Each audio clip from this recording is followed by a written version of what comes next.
Because if you can punch a dragon with a stone fist, you can have a neurodivergent person and disabled characters in your mediums.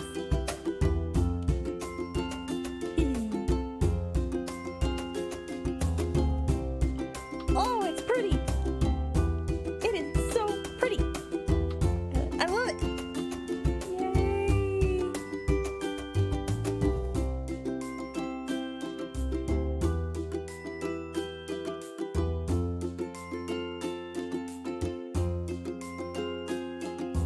My name is Bloodthread Shears.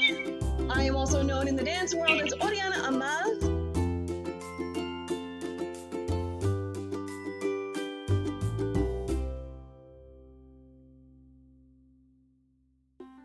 Oh, what am I doing? Oh, what am I doing?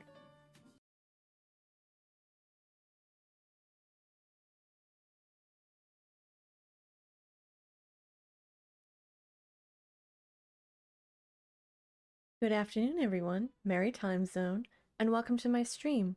I'm Bloodthread Shears, Shears for short, and welcome to Monday afternoon tea.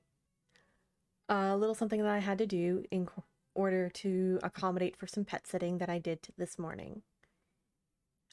And today I'll be playing some more of When the Night Comes.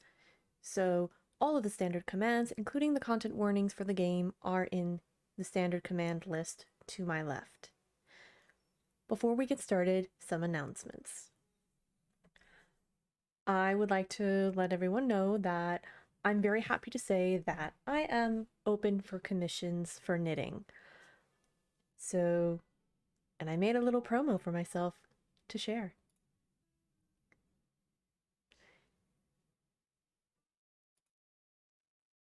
Let me make that a tiny bit smaller so you can see my face. So I am opening up 10 slots for knitting commissions for small items such as plushies, hats, mitts, drink cozies, as a way to help pay the bills. And while it's not currently up on the poster right here, I am opening up knitting lessons for those who are interested in getting started. I will have the knitting basics set up, and once I figure out how to do YouTube VODs, I will have that up and ready to roll. But if you're looking for a more in-depth look on how to learn how to knit, lessons will be $50 for 2 lessons, and I provide my knowledge, supplementary material in case if you get a little lost, and a free pattern for those who want to get started on their own project. All the information is in the poster and will be up on my Twitter. I'd also like to remind folks that I am also trying to raise money to get a dedicated computer desktop. All the information is in the Ko-Fi link that will be in chat momentarily. And you can do a one-time or monthly donation if you are feeling inclined to do so. Monthly supporters get access to posts before everybody else, and I'm building up a Discord server specifically for patrons on Patreon and for Ko-Fi supporters. There, you will have access to private streams that I can't do due to technical limitations, be able to do an AMA with me and whatever model I do for photography, and a once a month craft stream or craft night. So let me cross off my little thing. I managed to write down everything this time. We're going to be going through this very quickly. Next up is scheduling. On Wednesday, I will be doing the third bit of the knitting basics, and that will be increases and decreases. I'll have a little washcloth pattern that I'll be working from, and to show what those look like, and to show everyone a little more advanced stuff, such as yarn overs, SSK, K-togs, make ones. What do those mean? Well, come on by Wednesday and find out. On Saturday, I am thinking of doing some more photo editing or just sewing the hem of the dress. I do need to make sure that everything is nice and even. That way it doesn't look super wonky. I haven't touched it since Saturday, so I'm giving myself a little bit of a break and going on to the collar. I started basting the stitches down. That way everything will look very nice and very pretty. Those are the basic announcements. Now on to the community board. This is a little segment that I've started to give a shout out or bring attention to things that I think are important and could use another horn to sound off. So give me 1 second.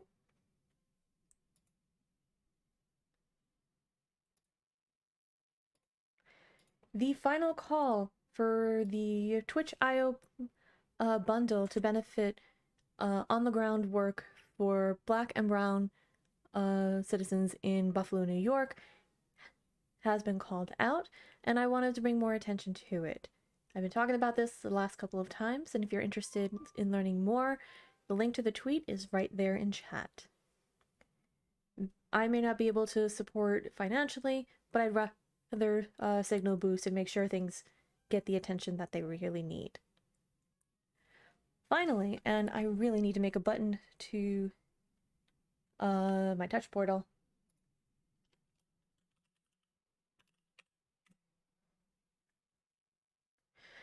One of my best friends, Renee Boyette, also known as Chaos Faye, is a 4th generation quilter, a disabled creative, and my friend.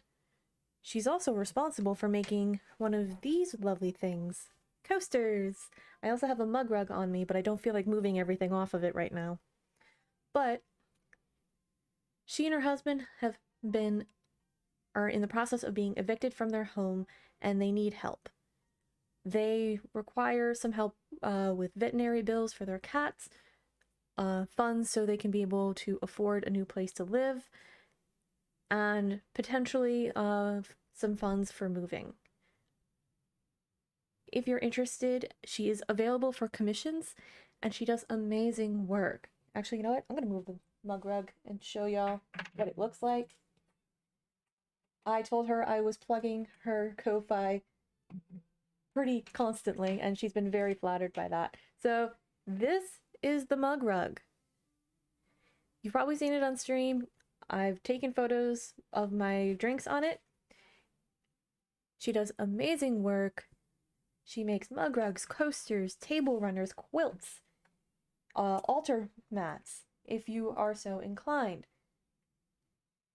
She does everything from what I have is Sailor Moon inspired, but if you like Star Wars, she can do Star Wars.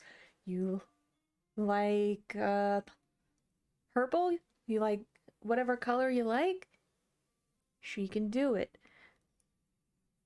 All of her information for commissioning and supporting her through Ko-Fi is in the link in the chat.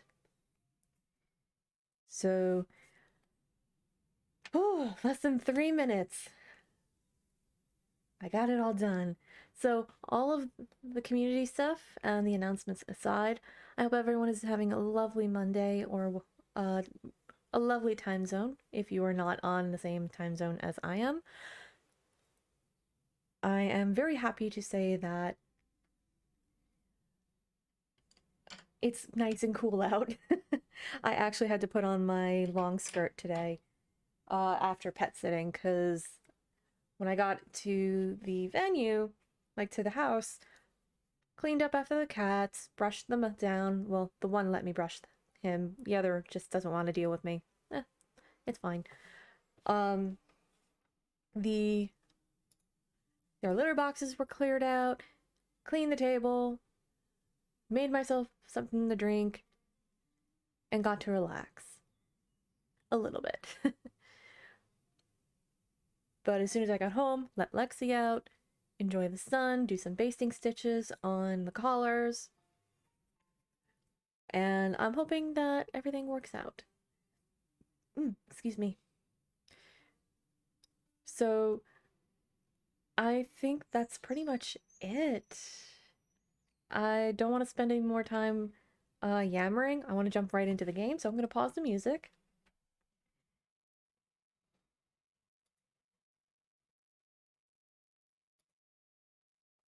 Okay.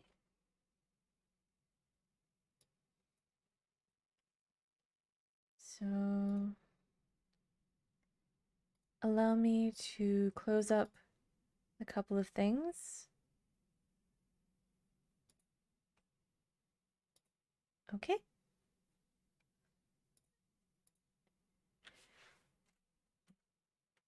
Actually, hold on one second. I'm gonna go get the ice pack and make sure that this laptop does not overheat. Be right back.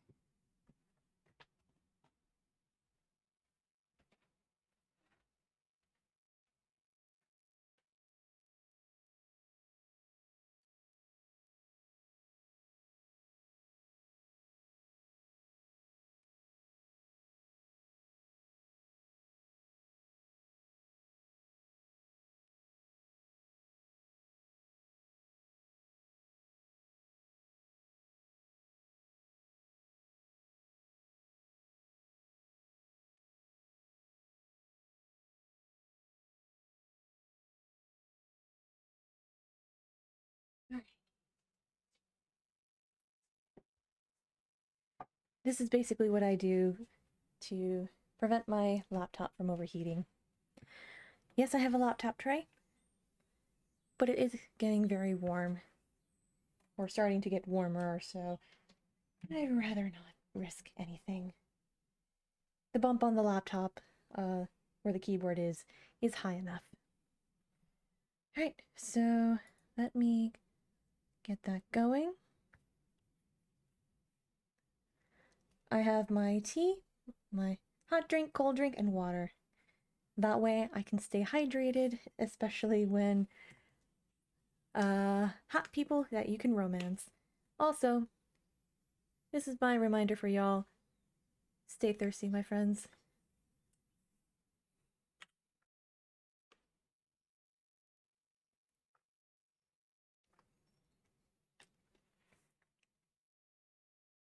Oof.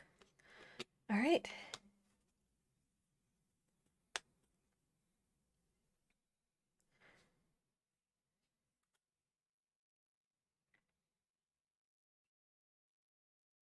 So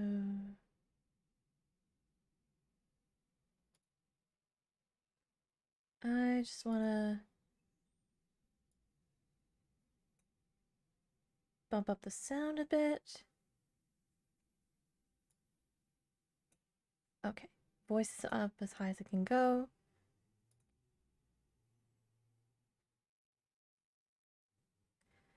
All right. So, as a quick recap, last time we were at the fair with Finn. We almost had a kiss. We talked to Ezra and our compatriots, and then there was a scream, followed by a battle with a fledgling vampire, and then we hit the scene of crime, talked to our boss, and kind of got woozy because a ghost took over our brain for a second. Now we are here to talk to our boss. And that's where we left off. Okay, so let me just... Okay. There. I shall have chat open on my phone, so if anyone has any questions or whatever, feel free to come in the chat. If you're lurking, don't worry about it. Alright.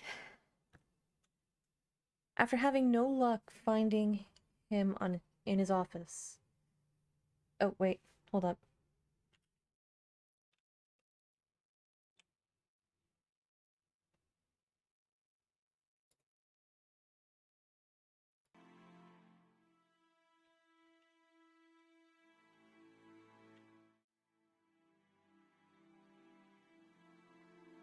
I am professional.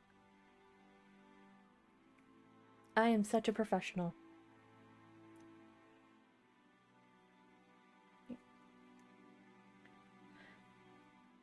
I head to the only place I assume he may be at this hour.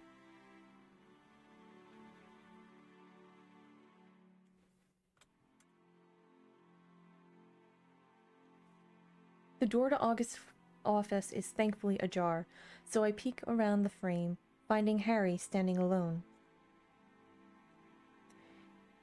He has a report in hand, his coat hung on the back of August's chair. He looks exhausted, his eyes red-rimmed.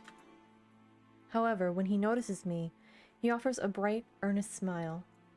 I can't tell you how relieved I am to see you safe.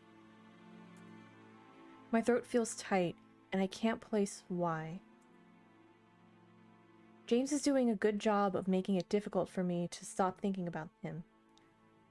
The pain I felt from his final moment was raw, like an exposed nerve. For some reason, when I think of it, I now think of Harry. I need to know why he wanted me to come here, why everything seems to point back to the man standing before me. I need to tell you something, but I need you to promise that you won't think that I've lost it. Harry narrows his gaze, nodding once. Go on. I visited the graveyard a few days ago while I was getting my bearings. He stays silent, but I can't help but notice the way his knuckles bleed white as he tightens his fist. So we're going to see a lot of tropes in this game, and I actually have the count for the rolling eyes at 15. I gotta find my row counter. That way I can actually keep count. So let me actually take a drink.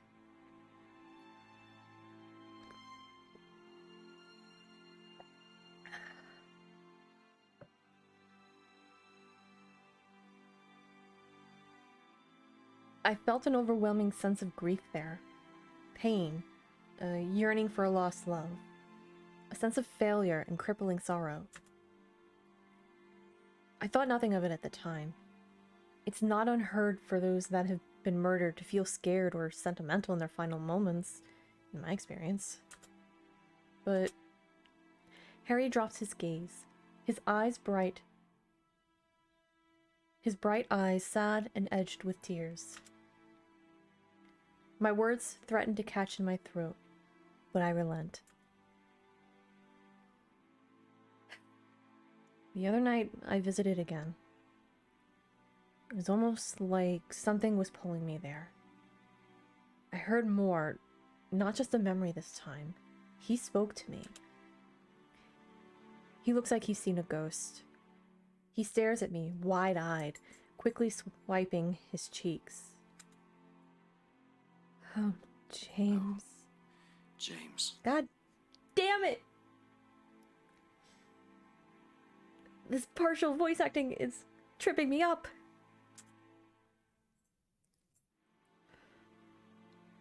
I get the horrible feeling that he's been waiting for this. I need to know. He nods, clearly understanding. Then he takes a deep, shuddering breath. James was assigned as my very first hunter the moment we both graduated at 18. He'd shown remarkable promise in school, basically skipping all of the junior nonsense that they force on you. I, too, had impressed, so we were placed together in the hopes that we'd become unstoppable. We were inseparable in the field together for decades, until I took this post as Lieutenant General.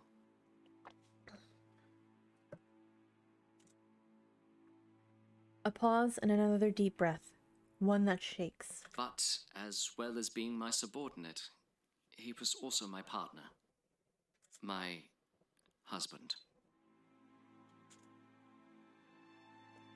My heart sinks, bile rising in my throat. I've read countless reports about him and the infamous Hunter Lane over the years, but I never knew his first name or anything about him other than his incomparable work. Official records tend to omit personal details for the safety of the hunter or enforcer in question, unless they become a leader like Harry. They were inimitable, the best of the best. Together, they killed some of the most nefarious creatures in our history, and, without question, every young trainee aspires to be like Hunter Lane. To think he's just gone, and what Harry must be going through. I'm sorry. I had no idea. For nearly 10 years, yes. But we'd known each other forever. I failed the hunter initiation quite dramatically, and he was taken away to his father's home country to train to become what I'd always dreamed of becoming. Life had other plans for me, but we still found each other in the end. He used to joke that we were destined. The romantic fool. I really don't think it's sunk in that he's gone just yet. I keep thinking he's going to walk through my door, covered head to toe in blood and grime, with a stupid, wonderful grin on his face. I notice how his eyes light up when he talks about him. They say that people deal with grief differently, but I haven't quite figured mine out just yet. I apologize for not telling you, but it was important to me that I could trust you first. My judgment has been impaired, I'll admit it, though this turn of events isn't exactly what I expected. All I can think about now is justice. About the others that died before him, and what we could have done to stop it. What I could have done to stop it. What did he tell you when he spoke to you? His words waver, and he mindlessly fiddles with his wedding band, eagerly waiting my response. I think about what Ezra said, about being careful who I share this with. Does that warning apply to Lieutenant General of all of Escria?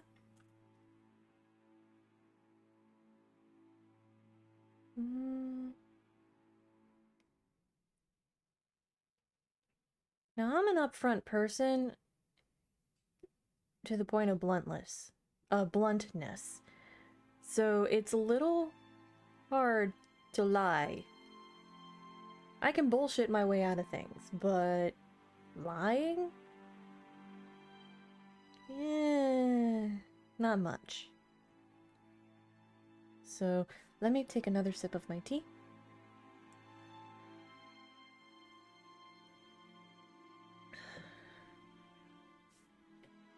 Tell the truth.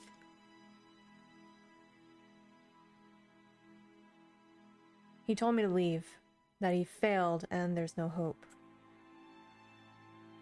He swallows thickly, his expression unchanging.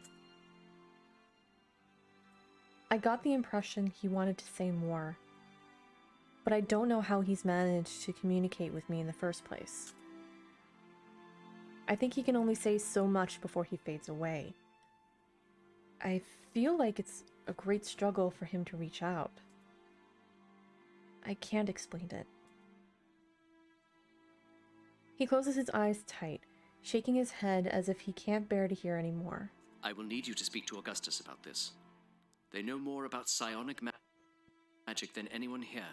I'm sure they'll be able to help you figure this out. I do not trust.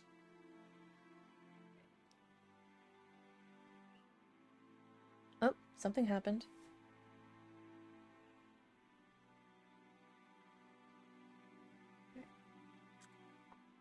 Then a hopeful look. Did he truly not say anything else? He didn't. But the first night that I felt him, I could tell how much he loved you, Harry. You were all he could think about in his final moments. He laughs quietly. Yes. Well, he's all I can think about too. A curse now, I suppose. Silence hangs heavy between us, and I don't know quite what to say next. Wow, words. He looks devastated, understandably. He must have had so much on his mind already with the latest murder, and now this. The way he came alive when he spoke about James didn't go unnoticed, and I wonder if maybe talking about him would lift his mood. There's a lot of hunters out there that can only aspire to be half as brilliant as Hunter Lane. I'd love to hear what he was like, if you don't mind. His somber expression disappears, and he seems to brighten up a little. He was a cocky son of a bitch, but it worked well for him in the field. He was never careless, though. I often found myself watching him instead of paying attention to whatever was attacking us. Luckily, he could fight well enough to protect us both, or I'm sure we'd have been in trouble. A lot of enforcers choose to stay cooped up in a stuffy office, away from all that danger. Working with James made me not want to miss a thing. He digs into his coat pocket, retrieving a wallet and pulling out a small, weathered photo. He pauses, staring down as if he has reservations, but then he hands it over. It's of him and James. They look young, beyond happy, and impossibly in love. That's a pretty photo. I would love to think that is their engagement photo, because that would be a nice engagement photo. We were unbearable to be around, I'm sure. I study the genuine smiles and the way their fingers are laced together. I may not know James aside from the voice in my head, but I feel a strange connection to them, as if I've known them forever. Thank you for showing me. He tucks the photo back into place, right beneath a neatly folded letter. Wow. Well, apparently he appears to have taken a liking to you. It's only fair for you to put a face to the name, I suppose. He stares down at his hand, once again twisting his wedding band. His expression is neutral when he meets my gaze. But in a split section, wow, I need a drink. My words are not happening today. I am glad I went with hot tea. Oh, okay. But in a split second, his disposition shifts to the stiff formality I'm so used to when dealing with figures of authority. I gather our conversation about his dearly departed is over. What happened tonight could have been prevented. It's unacceptable that we were so aware of the looming threat, and yet we let our guard down and lost another life. This cannot happen again. I nod, agreeing wholeheartedly, but I cannot shake the feeling that, yes, this could have been prevented if it weren't for the festival. The festival he was so adamant went ahead despite others' clear apprehension, including August. I think better of pressing the matter. Harry suddenly doesn't seem like a man willing to admit a fault. Did you speak to the twins as I requested? I did. As I'm sure you expected, didn't get much out of them. A quiet hum, which I think is an indifferent agreement, and Harry sighs heavily. They are rather adept at both lying and sheer avoidance. I am interested in speaking to the brother alone, though. There was something off about him. Like, he didn't want to be there. I also came across a letter outside the building that was addressed to him. The language looks demonic. Harry nods, indifferent, and I wonder if he even heard me. He clears his throat and flicks his eyes to the side as though he has no interest in humoring me any longer. There's nothing more you can do here until we've identified the victim. Get some rest. It's late. You're dismissed, Hunter. Though I'm used to being addressed in such a manner, I'd be lying if I said I wasn't perplexed by the shift in his demeanor.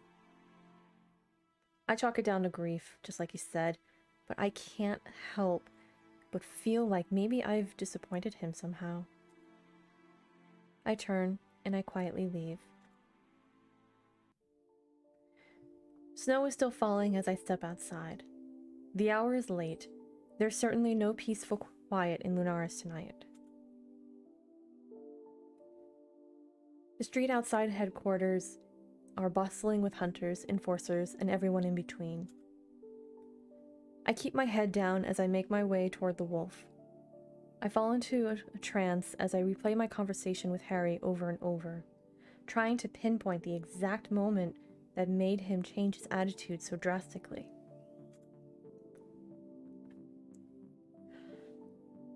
Snap back to reality. Oh. Yep. That's how loopy my brain is today.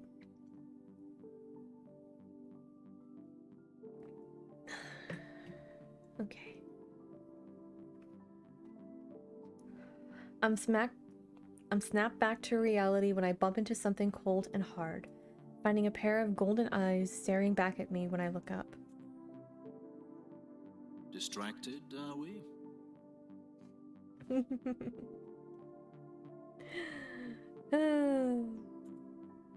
I step back, brushing down the front of my coat. I can see that his lips are on the cusp of curling to the side in a very amused smirk. Wow. You could say that. It's been a long night. He offers me a sympathetic look, shoving his hands firmly into his coat pockets as a duo of enforcers pass by. They make a point to glare at him and by proxy, at me for being near him. Finn dutifully avoids gazes like a man who has had centuries of perfect feigning indifference to the way people like me and treat him and his kind. I can imagine. I'm just glad to see that you're okay. I was worried for you when you ran off back there. Oh yes, that. With the flare of adrenaline that the hunt granted me, I'd foolishly almost forgotten about the stolen promise of his cool lips against mine. Now it feels like a dream as I stand in the snow-covered street. But Finn is all too real. I clear my throat, distracted by the thought of it. I'm sorry we're so rudely interrupted. He laughs. The sight of his wide, toothy smile is enough to make me forget my troubles, even if for a fleeting moment. Somehow, Finn always serves as a good distraction. Nothing like a good murder to ruin such a moment. You know, they'll have your head for treason if they hear you joking about such things. Regardless, I really am happy that you're safe. I had fun with you. I should hope that you did. It would be hard not to. He turns to check that the street is clear, turning back to me with a serious look.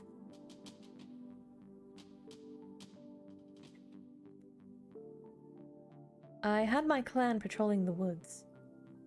I'll ensure that they're until dawn searching if necessary. Anything we can do to help find whatever or whoever is doing this. I'm grateful for this assistance, and I certainly can't say I've ever had an entire clan of vampires as allies before.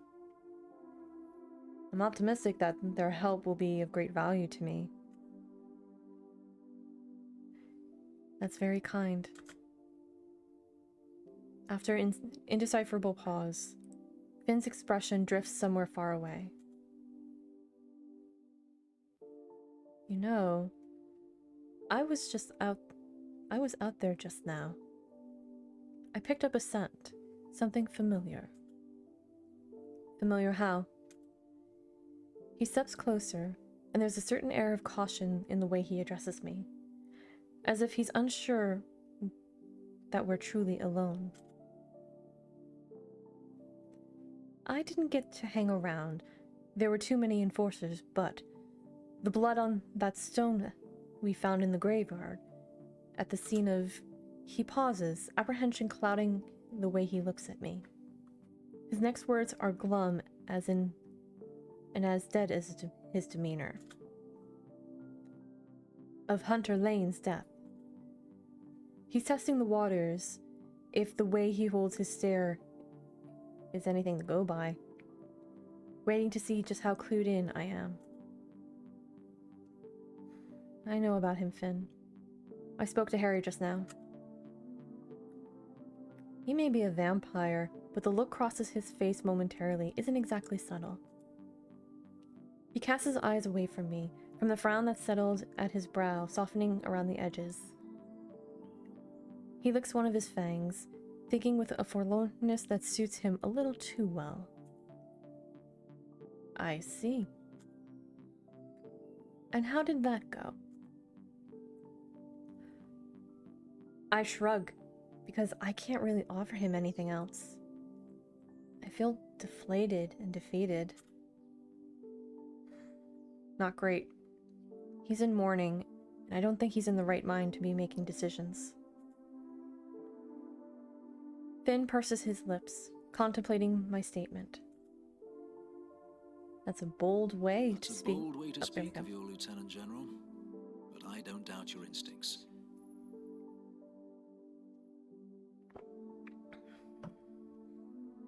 I've lost loved ones, and it's never easy. The mind needs time to heal after such trauma, and all Harry is doing is delaying his grief. Eventually, he throws me a half-hearted smile, but I sense there's something pitiful rather than friendly. I suspect my frustration with my current predicament is glaringly obvious without him having to read my thoughts. I'm sorry you've been kept so in the dark. I can sense that you're frustrated, and I don't blame you. As much as I may not agree with certain information being withheld, it truly is for your safety. It's funny because everyone keeps saying such things, but certainly doesn't feel like anything other than sheer avoidance. He removes a hand from his pocket, running long fingers through his hair with a knowing exhale. Yes, well, I cannot excuse anyone else's behavior, but I can apologize for my own. Come by the catacombs when you get the chance. I have some things we can discuss that may help. Through spending some time underground in the tomb, though spending some time underground in a tomb sounds less than appealing, Finn doesn't look like the man who lives in squalor. Plus, any additional information is valued, and Finn has lived here long enough to know the ins and outs of this strange little town. Thank you. I'll take you up on that as soon as I can. He tips his head, encouraging me to follow him towards the wolf, I assume.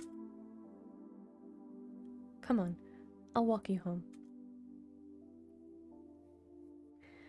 I'm eager to get inside, and with a few strides, I catch up to him, falling in step. I don't require an escort, you know. Everyone seems so set in ensuring I'm safe, but you all seem to be forgetting I was brought here to save the day. Supposedly. He purses his lips in an obvious attempt to stop himself from laughing, and I watch the bob of his throat as he swallows the noise. I'm aware that you require no assistance, but think about the hunters that were killed. They were of your caliber, your rank. The best of the best, as the enforcers love to say. The thought of you ending up like them is not a pleasant one. We may not have known you for very long, but we don't want to see you get hurt. I've certainly grown quite fond of you. I try to hide my smile, but it's hard when he's being so wonderfully charming. Very well, but no coddling, understand? Yes, General. He laughs again when he catches sight of the dramatic roll of my eyes. Sidestepping with subtle grace to avoid the elbow I launch at his ribcage. We walk quietly through the streets, the cobblestone glistening with frost. The moon is full and hangs low in the sky, as it always seems to here in Lunaris, and Finn exhales sharply to break the silence. I glance at him, too tired to ask him any of the hundreds of questions that run through my mind. I think he knows somehow, because he also seems to have something on the tip of his tongue. We stop outside the wolf, the lantern that hangs above the door, thanks to the late hour. I glance up at the now familiar sign, a scrappy-looking white wolf howling at the moon, and I laugh. Finn leans against the mismatched brick and stares at me quite intently, his eyes unnervingly bright in the glowing darkness. What's funny? You're all masters of being painfully cryptic, and I still feel at home. But I shouldn't trust a single one of you, should I? He turns, checking we're alone once again before he leans a little closer, his voice low. That's for you to decide. So, tell me, Hunter, what does that tricky little gut of yours tell you about all of this? About us? What do you feel?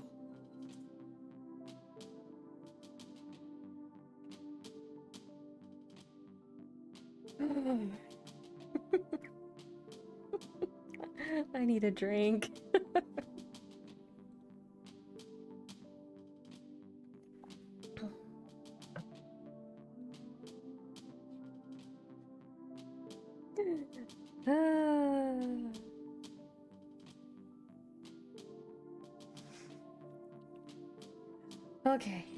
Okay.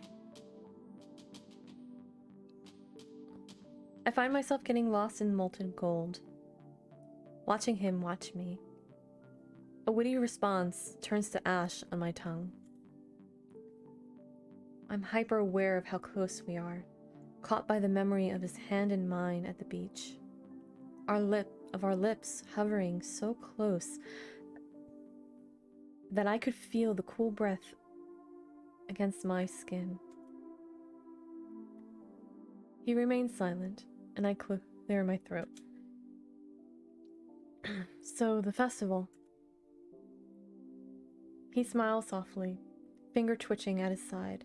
I was expecting some brilliant insight into your investigation, but I'm more than happy to discuss our date. I huff an incredulous laugh, the noise catching in my throat thanks to his bold statement. A date, was it? He feigns offense, clutching his chest where I know his heart doesn't beat. My smile widens at the ridiculousness of the gesture. I cannot believe that you would dismiss our evening together as anything other than a date. Especially after you seduced me so beautifully.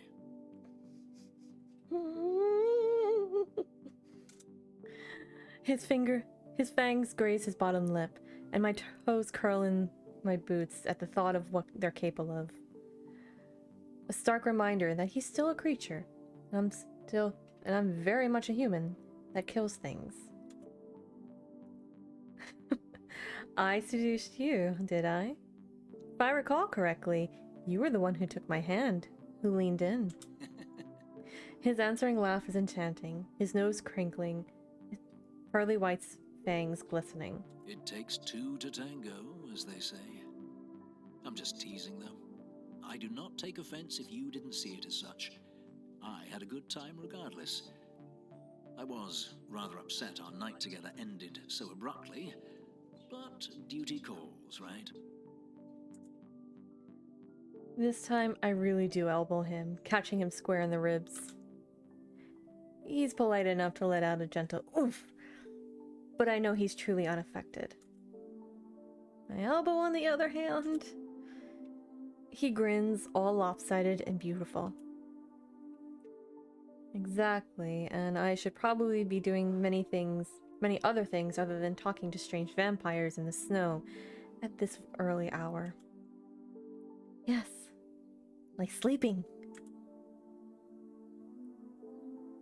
And yet here you are. I sigh, joining him in leaning against the wall, my breath turning to mist against the cold air.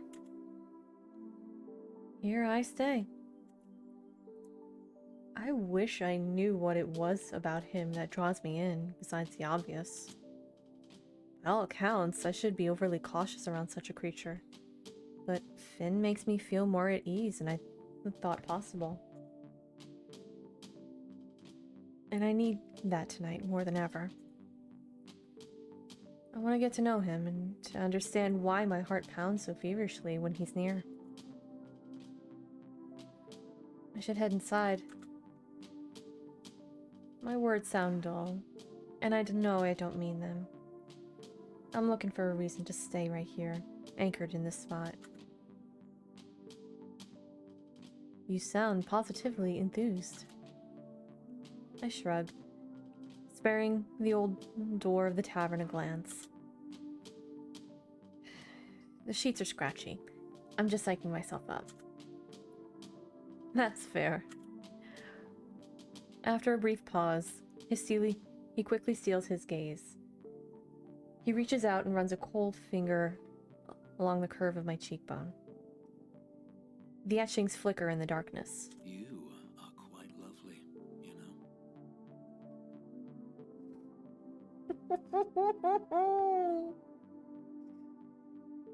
Oh. I'm as red as my shirt. I know it.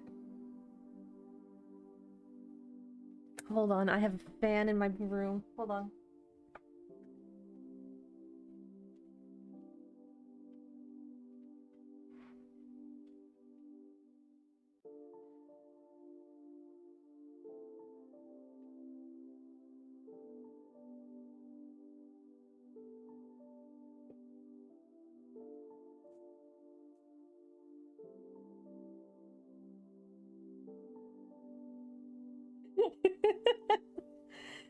Oh god. Oh. And fun little fact, this is actually one of my dance fans. Oh. Oh god, okay.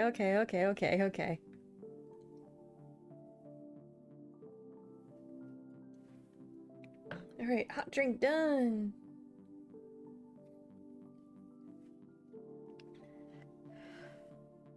Oh. Oh my. Like. Oof.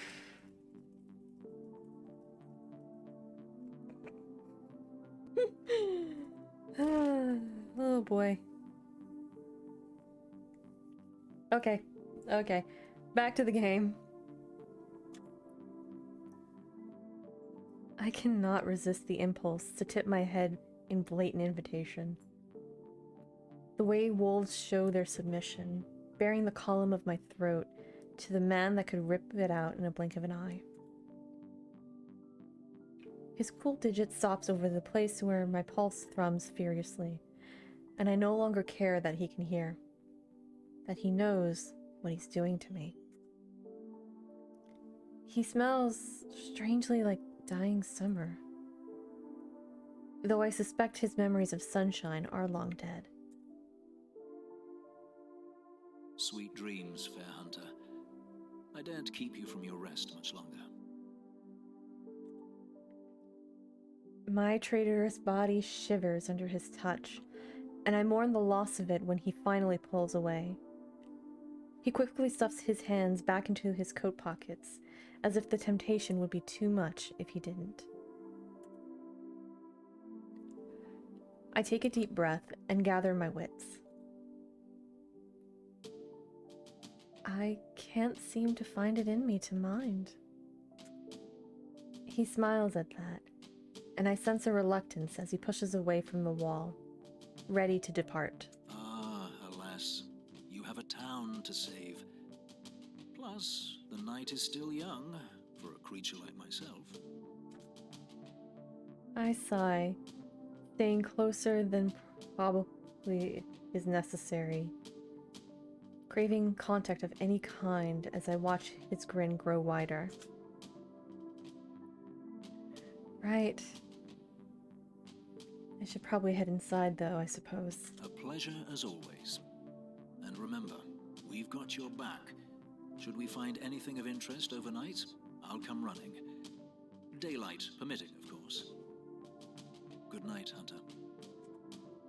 I return the smile, pushing the heavy door to the wolf open and praying it doesn't creak and wake the other residents. Good night, Finn. I watch him go before I close the door, only the light of the moon guiding his way as he disappears into the darkness. Okay, I need another drink. Like I said, for full disclosure, I did play through this playthrough to make sure that there weren't any content warnings that would show up as a surprise. I don't want there to be any issues while playing this, but all the content warnings are in the command down below my face, so you can type in Night CW, because this does deal with some heavy stuff like murder, blood, gore, romance, all that stuff. So if this is not your thing, you need to tab out, that's okay. Come back on Wednesday. We'll be doing some knitting.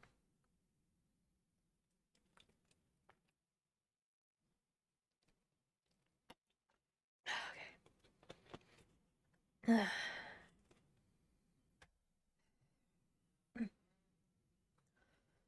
I finally settle upon the hard mattress, the cheap sheets harsh against my skin as I attempt to get comfortable. Light from the low-hanging moon pours into my room. I've scrubbed myself clean of any traces of grime from the hunt, and I can't help but feel irritated from the sheer lack of progress I've made so far. I come to the conclusion that there are too many secret keepers in this town, and I refuse to feel defeated or let it continue. Overwhelmed by today's events, I found myself falling into a swift and dreamless sleep. Reality settles over me when I wake, a thick smog that almost suffocates me as I reluctantly drag myself from the almost comfort of my bed. I haven't had anywhere near enough rest, but I must relent. I gather the energy to dress and head downstairs to face whatever obstacles are hastily and inevitably shoved in my way.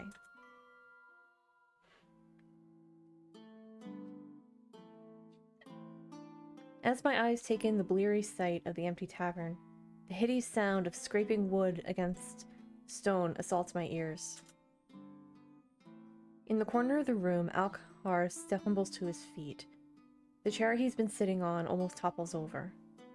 He catches it and sets it right, then grimaces briefly before stalking over to me. It's easy to see the hunch of his shoulders and the stiffness of his posture.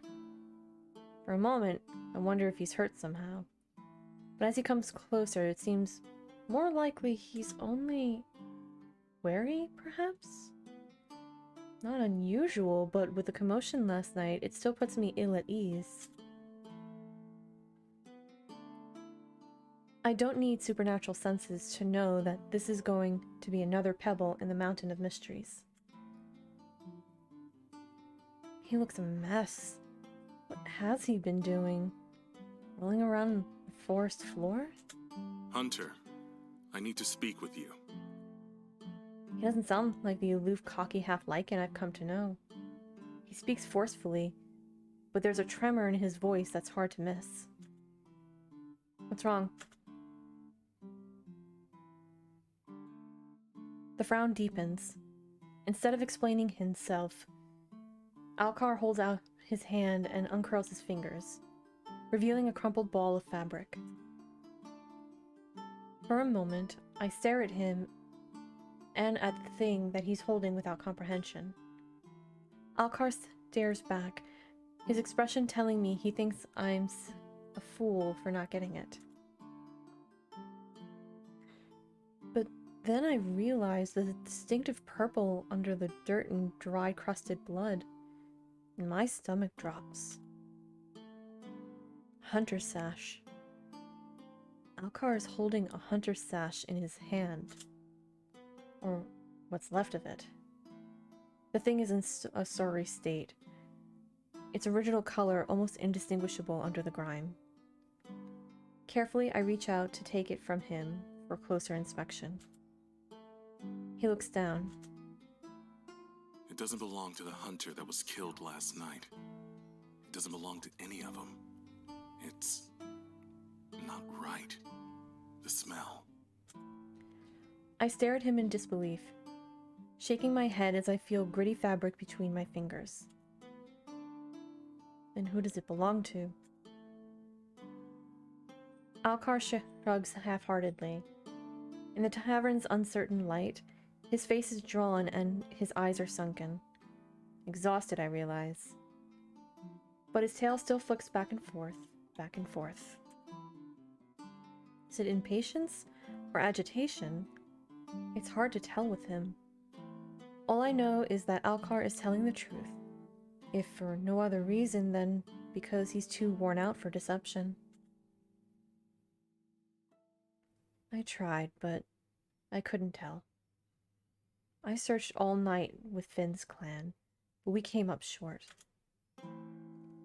He looks over his shoulder, checking to ensure we don't have company. I have to be careful. I can't be seen with such things. They'll...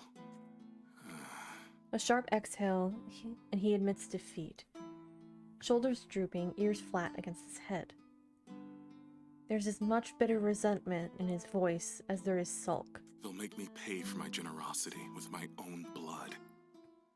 Again. The certainty with which he says it makes my stomach drop almost as much as his grim resignation.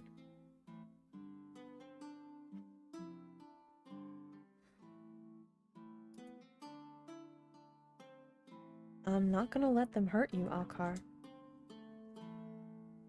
I hold up this piece of scrap fabric, handling it like it's gold. It might as well be. I have no idea what it might mean for the investigation yet, but it's very clearly something. And I'm well aware of the trust, or perhaps even desperation, that it took this seeming pariah to come and entrust it to me in person. I hear him scoff. Yeah, I'll pray. For you. I roll my eyes at him. Aren't we talking about you and your issues here? I don't have an issue. Well, I'm unlikely to have one if you keep mum about where you found that fabric scrap. Which I'm sure you will, yes? Asking me to lie to my superiors already? What are we? But I speak in jest. And I make sure my tone communicates as such. I already know discretion must and will be employed once I decide to report this finding to August or the Lieutenant General. I don't want him hurt. I want them to hurt him. Alcar smirks at me, resting his hands on his hips. Some of that cockiness finding its way back to him. A welcoming sight. And one I'm glad to see.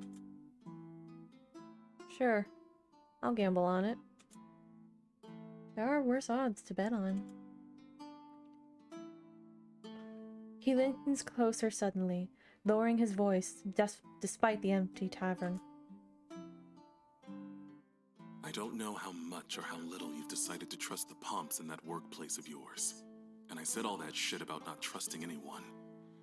But just listen to me this once. Take that to Ezra, not your superior. He regards me with beseeching intensity, eyes flickering across my face like he's looking for something to give. Some sort of something he can trust. I don't know if I can give it to him. Alkar's concern is for his own well-being. I understand. This is different. Yet, I have no desire to bother Harry this morning. Not after last night, and not over inconclusive scrap of something that smells strange. August is another mystery altogether. Ezra does have a wonderful little shop full of witchy magic. In a town this small, I can only surmise he would be the one with the most tools at his disposal to figure out an analysis for something like this. It does make sense to go to him, which is all well and good because Alcar is beginning to look downright fidgety. Alright, I'll go to Ezra with this. Alcar stares at me for a second longer, like he doesn't know if I was being honest. Eventually, however, his shoulders relax and he takes a step back. Then my job's done. Hope you don't mind me quitting this place. The tavern's no fun when there's nobody here to annoy. He drops into a mocking, half-assed bow, his tail swishing, and then all but squeezes himself out the door right past me before I can so much as frown. I stare where Alcar has already vanished, and I wonder for a moment if I should chase him down. He's no hunter, and I have a feeling, not entirely natural, that the thing out there isn't interested in lichens, witches, demons, or vampires. It's nothing to do with the killing pattern. It's... Sighing, I tuck my coat a little tighter around myself and reluctantly make to follow his path. Breakfast will have to wait.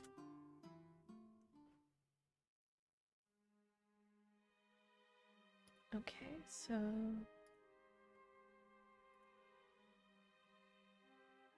What time is it? Alright, so we're past top of the hour. And I need to go refill on my water. So if you've been watching along, I highly encourage you to get up, go around, rehydrate because it is warm out, and be sure to take care of yourselves. And I'll be right back.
I'm so relieved to see that you're okay.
Where exactly did you get that?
I don't think you understand. This puts us all in danger.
Sure as I'll ever be. Now, let us get this over with.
This is way bigger than me, but I can't in good conscience keep this from you.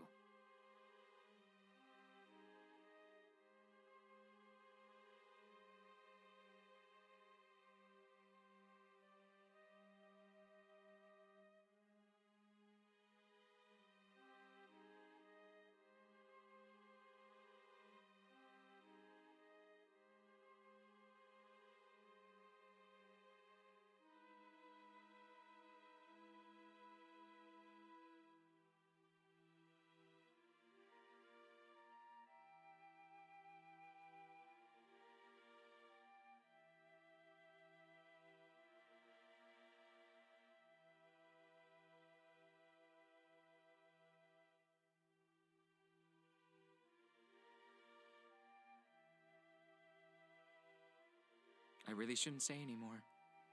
I would hate for any harm to come to you because of me.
worry about you. I know that sounds foolish, but I care for you, and I will not be responsible for you getting hurt.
Aya was a general.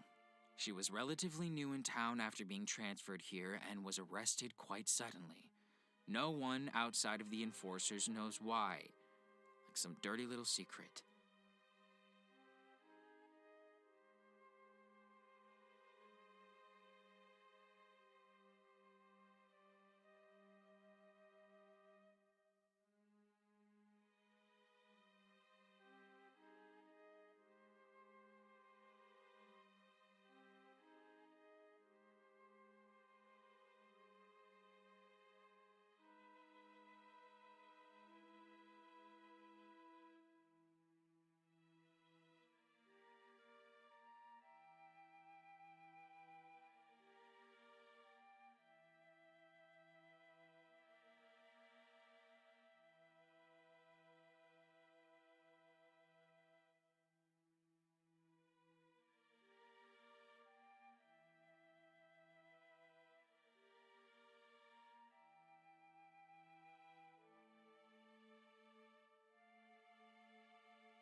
Only in the interim while her transfer was processed.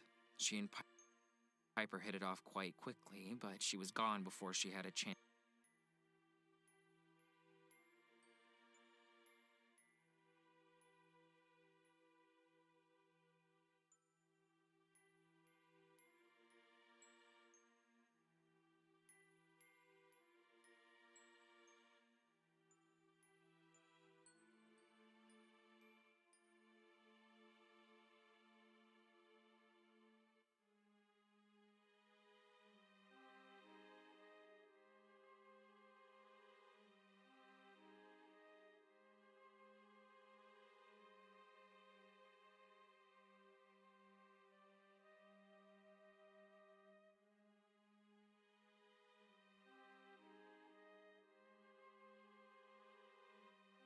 I'm scared to learn the truth. I've only ever wanted to find somewhere to settle, somewhere quiet and away from the things that gave me nightmares. I found that here. I found love, a family.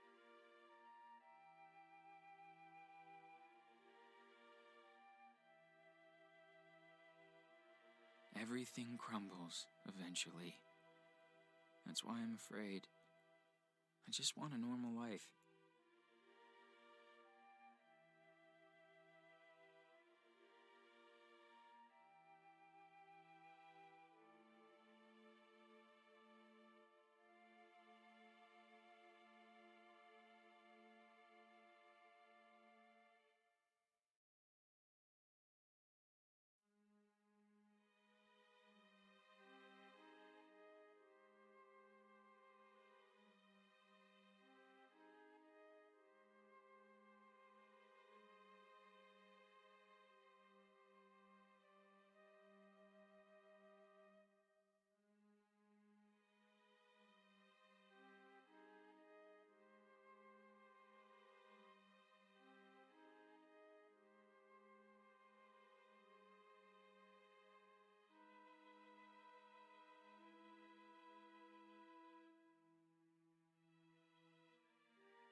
I wasn't upset, just surprised is all.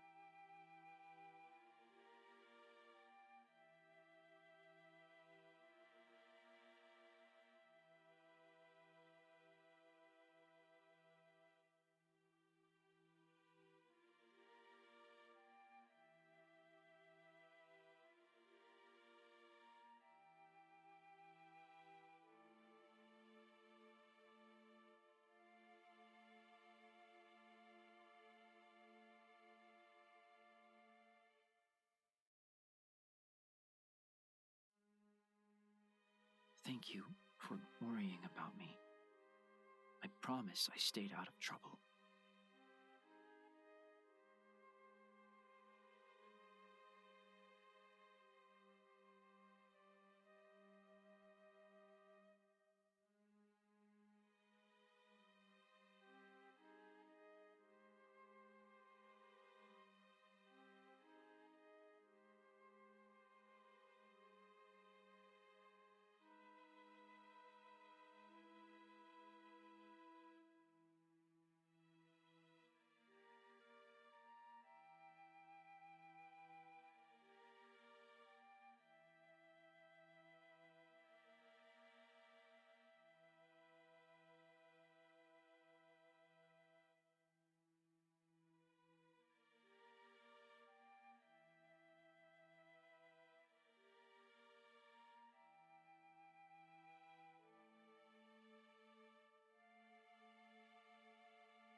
She's probably not in there. I should get going. It's nice seeing you again.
Thank you so much for your patience.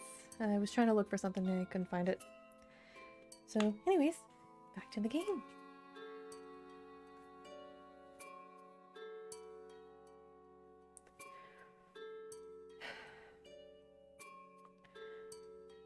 I'd been sitting in my room at the Wolf, waiting for the sun to set. Waiting for darkness to fall so I can carry out my next move. No messenger had come to summon me to headquarters, and neither had August come to bang down on my door. I gather that the identification of the deceased hunter is taking a little longer than expected. Or... Many dark things crossed my mind, but I pushed them away. I meant it when I said that I'm tired of being pushed from pillar to post, kept in the dark. Enough is enough. If this town wants saving, then I'll do it on my own terms.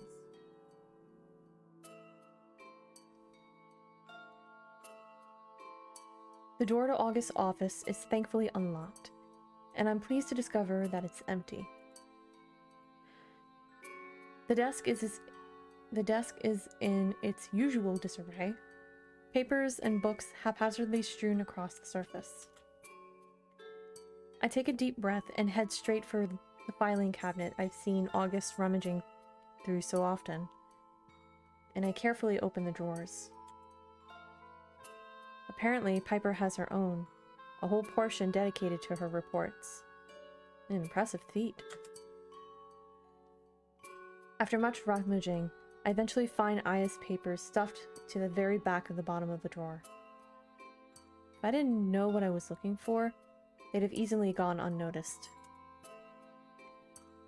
It certainly looks like August had tried to hide them, which only increases my suspicion. I find her transfer papers, a glowing letter of recommendation from her previous enforcer. Her records are clean, with no discrepancies. Nothing but praise.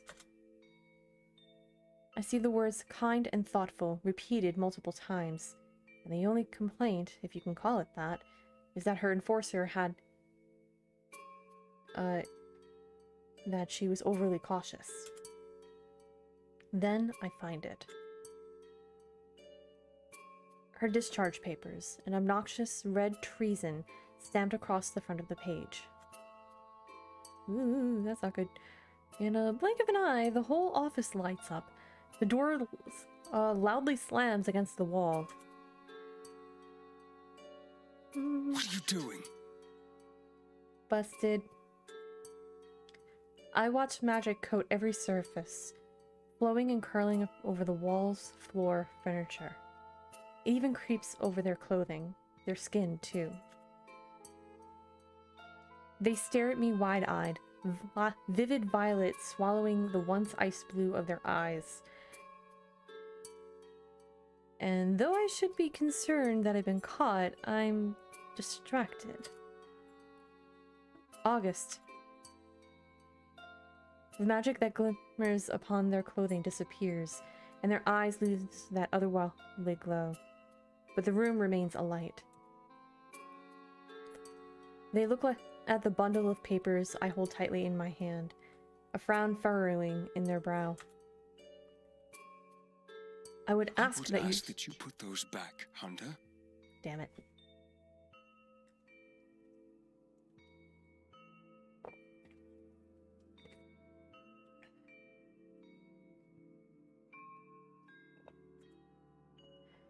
Their words are eerily calm, and they seem more concerned than annoyed.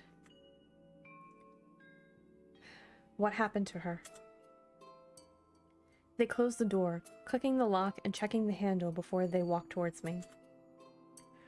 As poised and perfect as ever, they stare me down. You know, not even Piper found those.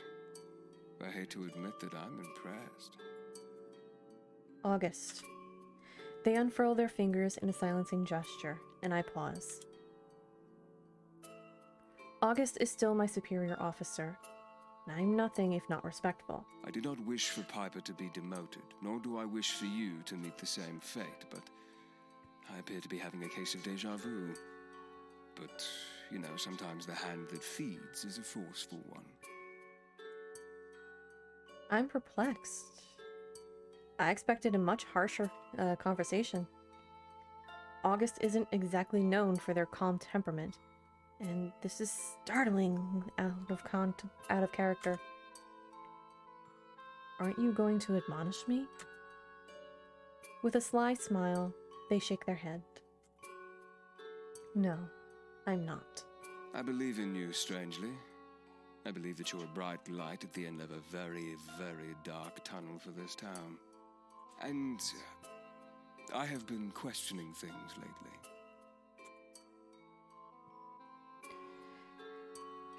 I just want the truth.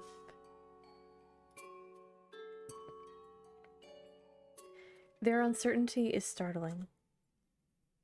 They've always seemed to be so sure, so confident. It's like a different person stands before me.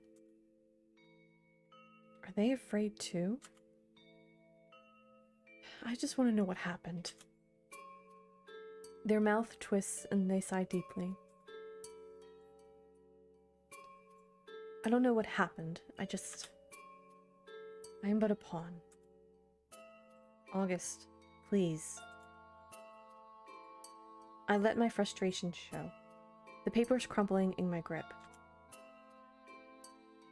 She's rotting in a dungeon and no one knows why. Not even when the one who signed her papers?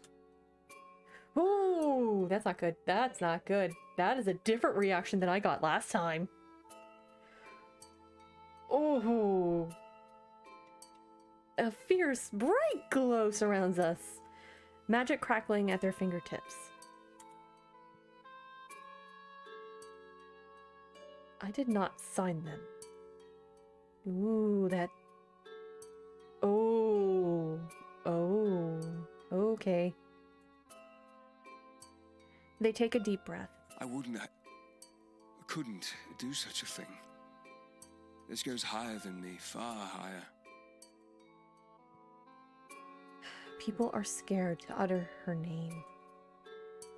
They shake their head, and I notice that I can't get a read on their aura. I am no liar when I say I don't know. Something in my gut tells me this really is all connected, and this doesn't exactly comfort me.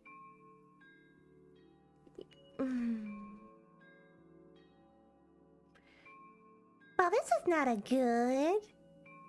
This is not a good at all. The very institution that I work for, that I've dedicated my life to. I move to pull out the sash and let it unfurl, holding it before them, and August's eyes grow wide. Who does this belong to? Aya Walker. Their expression is unchanging. I see. It's bloodied. I nod, handing it to them. They carefully lay it across their palm, studying it intently. Heavily and torn to shreds. Whatever happened, she did put up a fight. They frown, their lips pursed. Something is clearly perplexing them. She was not reported to be injured upon her arrest. That much I do know. Something like that wouldn't be omitted. I throw them a sorry stare, wondering how they could be still so sure of such things. You're positive that the blood is hers. I want to tell them how I know, but I can't implicate Ezra nor Alcar. Not after they were both so clearly terrified. I'm sure. I'm going to need you to trust me on that. Strangely, they don't question it. Instead, they sigh, placing the sash upon their desk. She was yours, August. Don't you want to know what happened to her? I want to see her, to visit the dungeon. They glance out the window, and another heavy snowfall coats the ice sheet outside. I think you need to take a seat. I have a few confessions. I can hear the rush of my blood pounding on my skull as I take a seat, my heart trying to escape the restrictive cage of my ribs as I stare my enforcer down. August's fingers are visibly trembling. All the color has drained from their skin, and I'm fearful that they might faint. They draw in a shuddering breath, and they reach for one of the drawers in their desk, pulling out a vial that glows a vivid lavender. I can words, I swear I'm smart.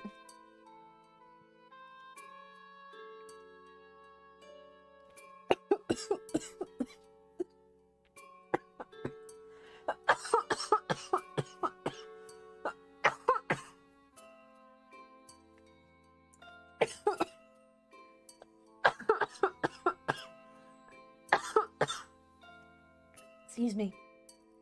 That went down the wrong pipe. Oh, God. Okay. Okay.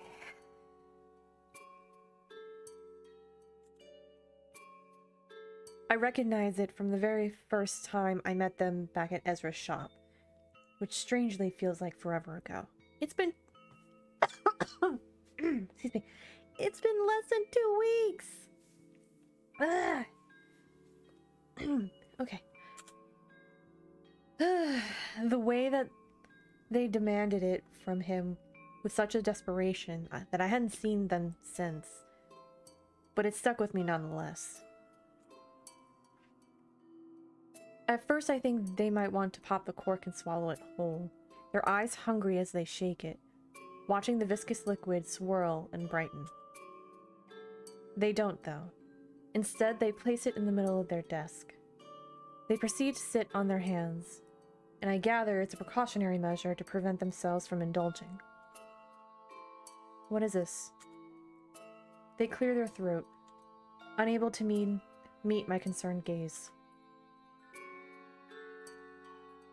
This is what I've been reduced to. Ezra gave this to you? They nod, and I reach for the vial. They watch intently, their throat bobbing as they swallow thickly. The room flares to life as I pop the cork, and August shifts in their seat. It smells fragrant, almost citrusy. It's certainly not as unpleasant as I anticipated. It's not harmful. It is not harmful if used as intended. Ezra could never create such things. He is not interested in enabling me, but I may have pressured him. So we got lyrium in this game, too. This is interesting. Not.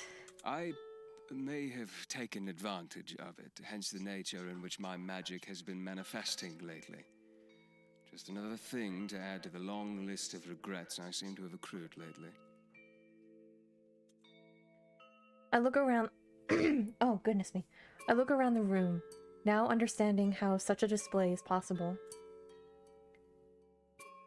What does it do exactly? I feel the crackle in the air, an obvious shift in tension. My magic draws from the mind, and when using it often I tend to grow weary faster than most. It's a weakness I'm not proud of, and I cannot be viewed to be weak when in such a position in this agency. They gesture towards the vial, and I lay it back upon the desk. Therefore, this affords me the ability to replenish my mana, to put myself to use whenever required. Psionic abilities such as my own are rare, so I am required often. There are quite obviously side effects, though.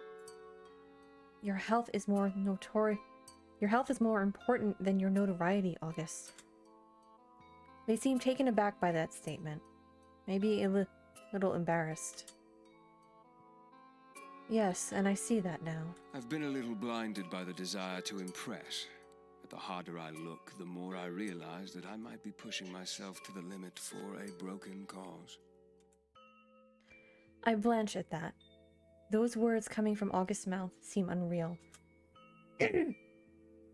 It's a casually honest statement. Painfully honest, even.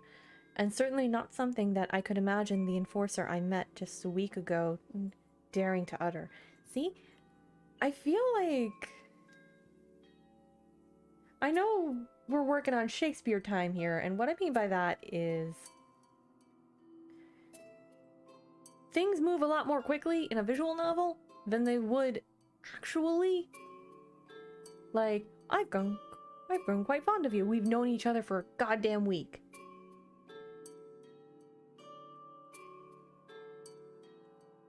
I'm like, it boggles the mind, and yes, I'm willing to go along with the suspension of disbelief. But that has always been like knocking around in the noodle noggin.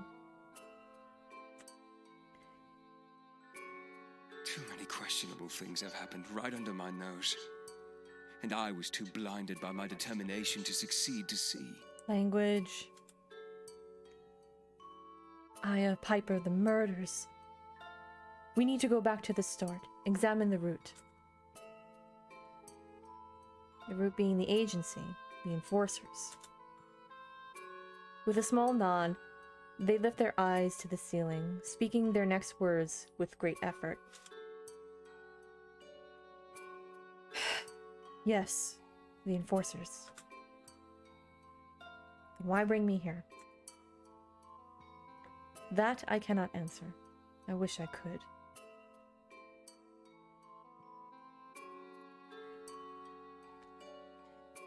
You mentioned that you didn't want Piper to be demoted. So what happened? Their gaze flickers to the side, staring out the window at the snowy street. After Aya's arrest, Piper became unsettled. Rightfully so, now I look back. She wouldn't stop rambling about a theory she had about the agency. Corruption, slander, all nonsense to me at the time. She was caught trying to break into the dungeons and rifling through my files. Just like you were this evening. Excuse me. I clear my throat, offering them an apologetic grin. Excuse me. I was too infuriated to truly think straight, and before I got the chance to defuse the situation, Harry caught wind. I regret the way I dealt with it. Piper was a good friend before this mess began. I should have helped her. I let her down. Their gaze meets mine, and somehow seem more concerned for me than they are for themselves. You and Piper. You were friends? Hard to believe now. I know. But yes, we were. Close enough for her to convince me to arm wrestle her. They absent-mindedly rub their elbow as if they're nursing an old injury. Don't do that, ever. The way they light it up when they talk about such memories doesn't go unnoticed, and I feel a pang of sorrow for their lost friendship. They both seem like they could do with such company in their lives, and now I understand why they're noted as being so prolific as a team. You should speak to her to clear the air. Oh, wrong button. The look they throw me is less than convincing. Piper is a proud person. She's been wronged by someone she trusted, and she does not trust freely. I wouldn't expect her to forgive me without much begging, but I shall try.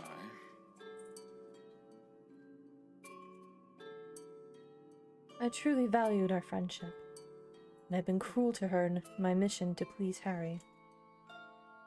That ends now. Alright, what about Aya? Tell me about Aya.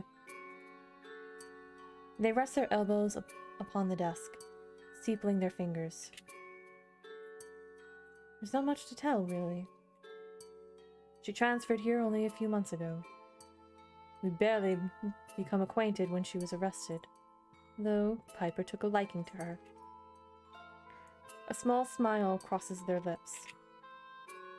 They worked well together, and I finally got to catch up on the ridiculous amount of paperwork I've accrued during my time spent in the field with Piper. Why were you in the field? Well, things have been a little busier than usual here in Lunaris lately. Creature activity has been at an all-time high these past few years, and Piper and I made an unstoppable team. I contemplate that for a moment. For any peak in activity is usually for a reason. It's been worse in the past few years. Not always this bad? They shake their head. Not always, but it seems normal now. I make a note to remember this, to pry later. So, her arrest. One day she was just gone. No explanation?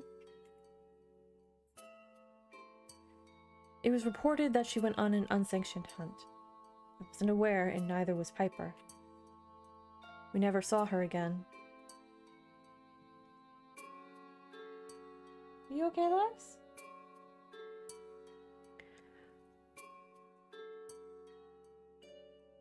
Are you okay? What's the matter? Let me do a time check.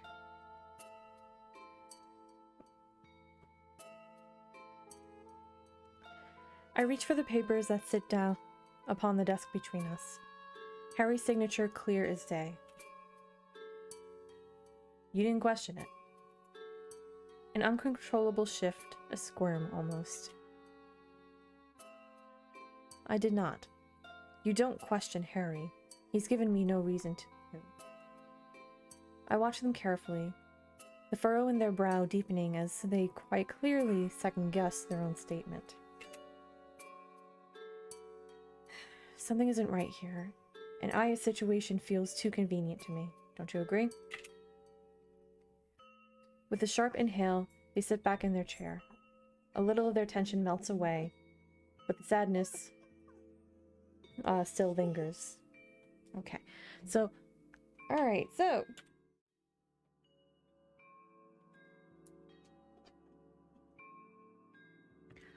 I will be right back.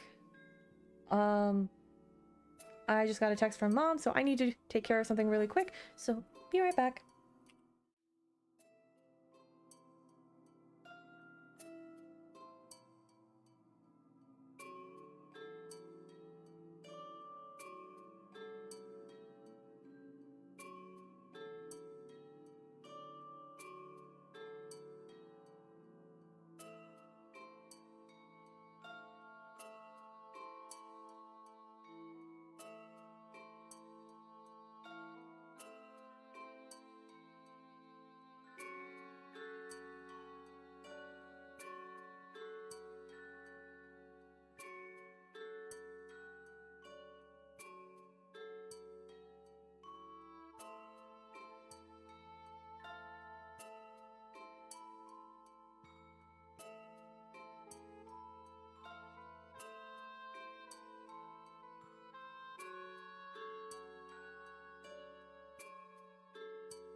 Alright, so here's actually where I'm gonna call it for now, because I do feel my voice starting to go, and I do want to take care of my voice. I hope everyone has had fun with this, and stick around. I'm gonna see who we can raid.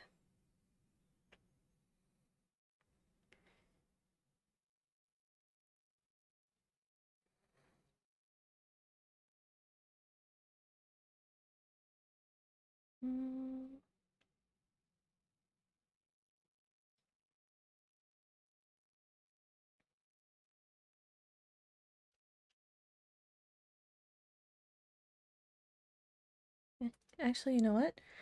I think for now, I'm actually going to end it here with no raid. So thank you all so much for coming by. Hold on one second.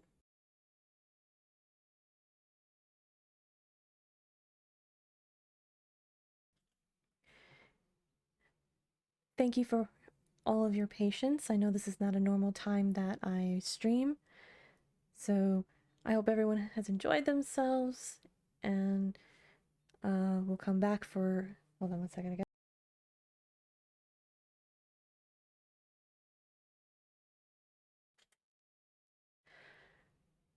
I hope that everyone comes back on Wednesday.